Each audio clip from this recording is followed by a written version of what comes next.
सच में शक्तिशाली रहते इतना और स्ट्रेटजी इतना दिमाग लगाए रहते, ना दिल्ली सल्तनत आया रहता, ना खिलजी आया रहता, ना मुगल आए रहते और ना ही कभी अंग्रेज आए रहते। सब आए रहते, अंग्रेज छोड़ो ना डच चलाया। देखिए जरा फैजल खान क्या कह रहा है इस वीडियो में कि अगर हमारे पूर्वज सच में शक्तिशाली होते तो ना दिल्ली सल्तनत आया रहता, ना खिलजी आया, ना मुगल आए रहते, ना डच आए रहते।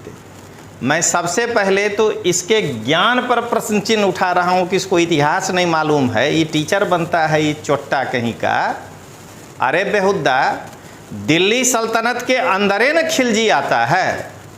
तुमको इतना नहीं पता है कि नहीं दिल्ली सल्तनत आया रहता और न खिलजी आता। तुमको इतना सा मध्यकालीन भारत नहीं मालूम है कि दिल्ली सल्तनत में पहले तुम्हारा पूर्वज जो है गुलाम बन शासन किया। एक बिहारी मजदूर 100 मजदूर के बराबर। आज हमारी हालत क्या हो गई है? ये चीज अब लोहा पीटने वाले कारखाना में बोलना, एक बिहारी 100 पे भारी, मतलब तुम 100 मजदूर के ऊपर हम अकेले हैं। हमारी हालत ऐसी हो गई यहाँ पर। अब देखिए इस वीडियो में क्या कह रहा है। एक बिहारी मजदूर 100 मजदूर पर भारी, एक लोहा पीटने वाला कारखाना में एक बिहारी पर 100 बिहारी भारी। इस नमक हराम को, अब वैसे भी हरामे है नमक का, इस नमक हराम को इतना नहीं मालूम है कि उसी मजदूर के बेटा का 500 रुपया लेकर के क्या कहते हैं ऑनलाइन क्लास में राजा बना हुआ है। वही बिहारी मजदूर जो वहां लेबर बेचारा है, खून पसीना से पैसा बचा करके अपना बच्चा को दे रहा है, और वो बच्चा तुमको 150 रुपया किताब में पैसा देता है, तुम्हारे कोर्स में जो है ऑनलाइन में पैसा भरता है और ऑफलाइन में पैसा भरता है। बिहार में यूपीएससी, बीपीएससी, बिहार दरोगा और अन्य स्पर्धात्मक परीक्षा की तैयारी करने वाले छात्रों को बिहार का बेटा आईएएस गुरु तोमर सर का नमस्कार। दोस्तों, आज मैं जब सुबह उठा तो अब हम चूँकि यूट्यूब वगैरह बिहार का भी थोड़ा देखते हैं, तो उसमें एक फैजल खान का वीडियो आया और उस वीडियो में वो अपने पूर्वज इमाउद्दीन मोहम्मद बिन कासिम को प्रेज कर रहा था। मुझे ऐसा लगा कि ये टीचर है या क्लास को जो है पाकिस्तान या अफगानिस्तान बनाना चाह रहा है। तो इसलिए आज फैजल खान कासिम का जो गुणगान किया है उस पर इसकी एकदम सर्फ एक्सेल से डिटर्जेंट धुलाई जरूरी है। और इनका तो नाम लेने में शर्म आ रहा है। नाम कितना अच्छा है, राम भगवान से मिलता है, रामजी लाल सुमन। इस समाजवादी पार्टी के सांसद हैं। डूब मरिए चुल्लू भर पानी में आप जो है राणा सांगा के वीरता पर ये प्रश्न चिन्ह खड़ा कर रहे हैं। तो आज इन्हीं मुद्दों पर मैं वीडियो बना रहा हूं। तो सबसे पहले आपको मैं एक फैजल खान का वीडियो दिखा रहा हूं, उसको देखिए और तब मैं आपको बताऊंगा आगे। अगर हमारे पूर्वज सच में शक्तिशाली रहते इतना और स्ट्रेटजी इतना दिमाग लगाए रहते, ना दिल्ली सल्तनत आया रहता, ना खिलजी आया रहता, ना मुगल आए रहते और ना ही कभी अंग्रेज आए रहते। सब आए रहते, अंग्रेज छोड़ो ना डच चलाया। देखिए जरा फैजल खान क्या कह रहा है इस वीडियो में कि अगर हमारे पूर्वज सच में शक्तिशाली होते तो ना दिल्ली सल्तनत आया रहता, ना खिलजी आया, ना मुगल आए रहते, ना डच आए रहते। मैं सबसे पहले तो इसके ज्ञान पर प्रश्न चिन्ह उठा रहा हूं कि इसको इतिहास नहीं मालूम है, ये टीचर बनता है ये चोट्टा कहीं का। अरे बेहुद्दा, दिल्ली सल्तनत के अंदर न खिलजी आता है। तुमको इतना नहीं पता है कि नहीं दिल्ली सल्तनत आया रहता और न खिलजी आता। तुमको इतना सा मध्यकालीन भारत नहीं मालूम है कि दिल्ली सल्तनत में पहले तुम्हारा पूर्वज जो है गुलाम बन शासन किया, फिर उसके बाद खिलजी किया, उसके बाद तुगलक किया, उसके बाद सैयद किया, और उसके बाद जो तुम प्योर हो अफगानी वो लोदी किया। तो तुम कह रहे हो कि दिल्ली सल्तनत नहीं आया रहता, खिलजी नहीं आया रहता, फिर कह रहे हो मुगल नहीं आए रहते। मुगलों से तुम्हारी दुश्मनी समझ में आ रही है कि तुम अफगानी हो और तुमको मुगल यहाँ आकर के ऐसा सोंटा मारा कि तुम शांत हो गए। तो ये समझिए कि जरा सोचिए कि इसको अवार्ड जो मिला है, मुझे उस अवार्ड पे शंका हो रहा है कि इतना अंडर स्कोर आदमी को कैसे अवार्ड मिल रहा है। कुछ तो चक्कर है, हमको लग रहा है। जिसको दिल्ली सल्तनत और खिलजी में अंतर नहीं महसूस हो रहा है, बताइए उसको अवार्ड। तो मैं तुमको बता रहा हूं रे चोट्टा कहीं का, अगर दिल्ली सल्तनत नहीं आया रहता तो तुम आज पटना में पढ़ाने के लायक रहता। तुम्हारा पप्पा का पप्पा यहां आया होता। तुम क्या कहना चाह रहे हो क्लास में? तुम ये बच्चों को बताना चाह रहे हो कि हमारे पूर्वज यानी हम हिंदुओं के पूर्वज कमजोर थे, इसलिए तुम्हारा पप्पा का खाला का क्या कहते हैं फूफा जो है वो यहाँ मोहम्मद गोरी का जूता चाटते चाटते आ गया, और जिसके कारण तुम आज यहाँ जो है हमारे लोगों पे जो है अटपट बकते हो क्लास में आकर के। नहीं तो अभी तालिबान का जो है बोझा उठा रहा होता अफगानिस्तान में। मैं बिहार के लड़के को यही बता रहा हूं कि मैं इसके विरुद्ध इसीलिए आया हूं कि ये चोट्टा कहीं का, इसको जानकारी है नहीं, ये झूठ मूठ का हमारे हिंदू समाज को जो है बदनाम करने आया है। अब मैं आपको इसका दूसरा वीडियो दिखाता हूं, तो देखिए जरा दूसरा। एक बिहारी मजदूर 100 मजदूर के बराबर। आज हमारी हालत क्या हो गई है? ये चीज अब लोहा पीटने वाले कारखाना में बोलना, एक बिहारी 100 पे भारी, मतलब तुम 100 मजदूर के ऊपर हम अकेले हैं। हमारी हालत ऐसी हो गई यहाँ पर। अब देखिए इस वीडियो में क्या कह रहा है। एक बिहारी मजदूर 100 मजदूर पर भारी, एक लोहा पीटने वाला कारखाना में एक बिहारी पर 100 बिहारी भारी।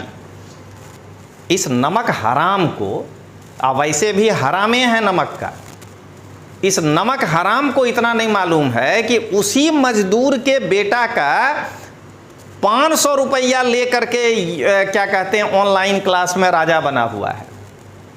वही बिहारी मजदूर जो वहां लेबर बेचारा है, खून पसीना से पैसा बचा करके अपना बच्चा को दे रहा है, और वो बच्चा तुमको 150 रुपया किताब में पैसा देता है, तुम्हारे कोर्स में जो है ऑनलाइन में पैसा भरता है और ऑफलाइन में पैसा भरता है, और तुम उसके ही पिताजी को गाली दे रहे हो। रे चोट्टा,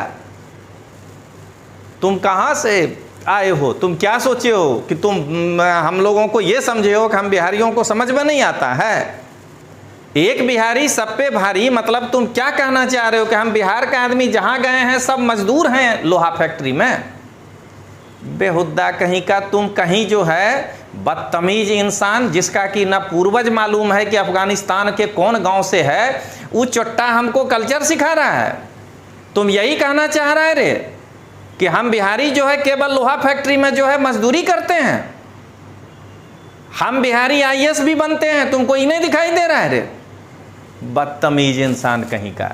अब देखिए दोस्तों इसका तीसरा वीडियो ये क्या कह रहा है। जैसे हर्षवर्धन मरा, महज 14-15 साल का लड़का मोहम्मद बिन कासिम, 17 साल शायद, 17 साल, यही 17 साल का लड़का। आप लोग के एज का 17 साल के आसपास होंगे आप लोग, 17 से 20-22 के बीच में आप लोग अलग अलग होंगे। 17 साल का लड़का मोहम्मद बिन कासिम भारत को हरा के चल जाता है, समझा गया? बोलाइए, जैसे ही हर्षवर्धन मरा, 17 साल का लड़का जिसका हो सकता है कि पप्पा ही चच्चा हो या पप्पा ही मामा हो, वो मोहम्मद बिन कासिम भारत को हरा कर चला गया। इस नमक हराम से पूछिए ये फैजलवा से कि अरे फैजलवा, तोरा इतिहासों नहीं मालूम हो रे? मोहम्मद बिन कासिम खाली सिंधे जीत ले था, सिंध से वापस जावे पड़ा उसको, अंदर आता तो गर्दन काट लेते उसका उस समय। तोरा इतिहास नहीं खबर हो रे? तू हमरा हिंदू राजा का जो है क्या कहते हैं अपमान करेगा क्लास में आकर के? आप जरा सोचिए कि बेहुद्दा क्या बोल रहा है। ये भी मास्टर है, ये टीचर है, ये चेंज इन बिहार किया है, ये तालिबानी चीज सिखा रहा है क्लास में लड़का को कि इमामुद्दीन मोहम्मद बिन कासिम इतना बड़ा वीर था, कि सिंधु नदी पार करने का हिम्मत नहीं कर पाया, डरपोकवा कहीं का। कभी युद्ध में कोई जीतता है, कभी कोई जीतता है। तुम ये बात इसमें काहे नहीं बताया कि इमामुद्दीन मोहम्मद बिन कासिम के पहले भी अरबों ने 3 आक्रमण किया था, जिसको मार मार के दाहिर भगाया था। ये तुम काहे न बोला? क्यों? क्योंकि ये प्रश्न क्यों आता है परीक्षा में कि सिंध पर अरब का पहला सफल आक्रमण कब हुआ था। पहला सफल इसलिए पूछ रहा है कि उसके पहले नहीं हुआ था। मार मार के जो है ना, बेंत ले ले करके उसके जो है पिछवाड़े मार मार करके उसको अरब भगाए हुए था। अब वो तो घर फूटे गमार लूटे। दाहिर के बाद जो है वो चाच जो था उसका प्रधानमंत्री, वो जो है खेल कर गया, इसलिए जीत गया। नहीं तो तुमरा कसिमुआ में दम था रे, हैं? तुमरे अफगानी सिखाना चाहता है। अब आइए ये अगला क्या कहता है, देखिए। हर राजा की कोई ना कोई जाति है, वो किसी न किसी जाति से आता है और उसके जाति वाले गुणगान गा रहे हैं उसका। अब भैया भारत बोल, भैया भारत कहाँ है? तुम्हारी जाति के राजा थे, ठीक है, गुलाम कैसे बन गया? तो तुम दोनों एक्सेप्ट कर। तुम्हारे राजा प्रतापी थे तो ये भी एक्सेप्ट कर और ये भी एक्सेप्ट कर, तुम्हारे राजा के टाइम पे भारत गुलाम बना था। ये क्या बोल रहा है? हर राजा की कोई ना कोई जाति है। नहीं, कुछ राजा का खाली धर्म है। अलाउद्दीन खिलजी, उसकी जाति नहीं है, वो मुसलमान है।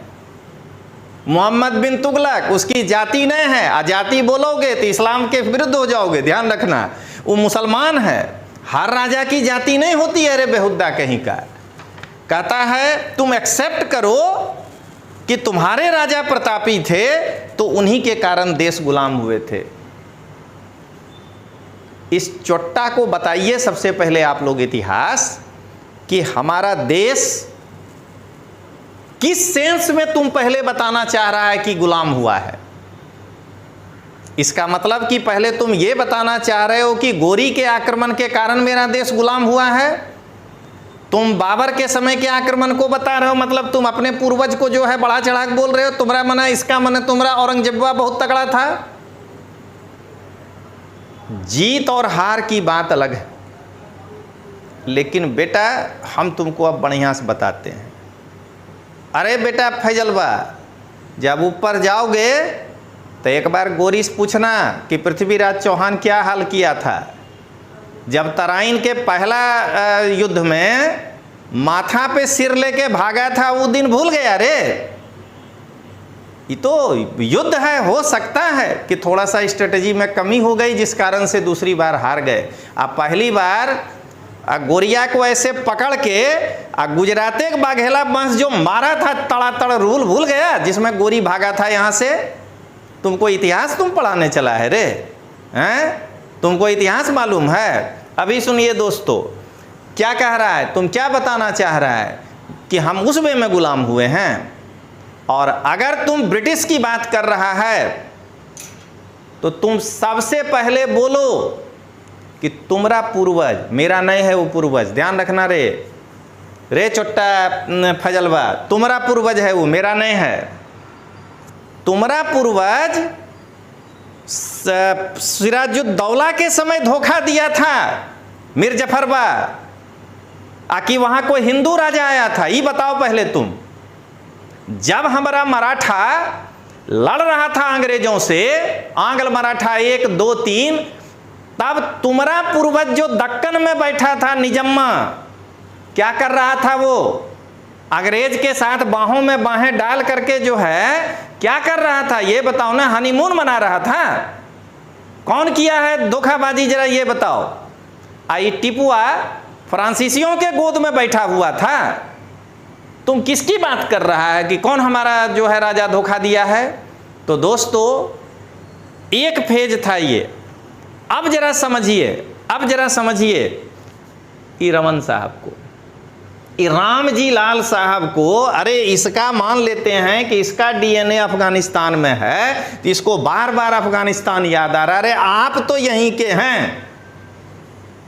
राणा सांगा के ऊपर बोलना, मैं रमन साहब, मैं जो है रामलाल जी को समझा रहा हूं कि राणा सांगा जी के ऊपर बोलना, ऐसे मुंह ऊपर करके जो है सूरज को थूकना है, मुंह में बाग गिरेगा, समझा? राणा सांगा मोहम्मद जब बाबर आक्रमण किया तो लोदी के साथ क्यों जाएगा जुड़ने? लोदी राणा सांगा के कौन हैं? एक अफगानी लोदी जिसका पूर्वज अफगानिस्तान से यहां आया और हमारे भारतीय जनता के ऊपर इतना अत्याचार किया, उस लोदी को हमारे राणा सांगा काहे सपोर्ट करेंगे ये तो बताओ। और अब सुनिएगा सांसद जी आप, ये वही राणा सांगा हैं जिनकी वीरता के बारे में बताने की आवश्यकता नहीं है। 80 घाव सिर पर था, पूरे शरीर पर, और वो घाव कोई फोड़ा फुंसी नहीं था, युद्ध में तलवार जो लगा था उनके शरीर पर उसकी निशानी थी वो। और सुनिए सांसद जी, अगर आपको नहीं मालूम है तो मैं आपको फिर समझा रहा हूं रमन लाल जी, कि वही राणा सांगा खानवा के युद्ध में बाबर के सामने लड़ने चले गए थे। अगर वो बाबर को बुलाए होते तो खानवा की लड़ाई में नहीं लड़ने जाते। और वही राणा सांगा थे जो मालवा के अफगानियों के नाक में जो है दम करके रख दिए थे। कहाँ है इतिहास आपका? कौन सी इतिहास की बात कर रहे हैं? तो दोस्तों, आज सुबह मैं ये 2 वीडियो देखा था, मुझे बहुत बुरा लगा। ये एक खानमा पर हमको कम बुरा लगा। का है तो ये फैजलवा जो है इसका कुछो बात है तो इसका DNA वहाँ है अफगानिस्तान। तब फैजलवा जो है वो तो तालिबान का क्या कहते हैं भाई भतीजा है, तो इसकी तालिबानी भाषा पर हमें कोई दुख नहीं हुआ। दुख अपनों से होता है कि भाई वोट के लालच में अब आपका कोई सांसद औरंगजेब को महान बताने लगता है, आप राणा सांगा जी का अपमान करने लगते हैं। अरे रहना भारतीय में है, अफगानिस्तान में नहीं है रमन लाल जी, यहीं रहिएगा।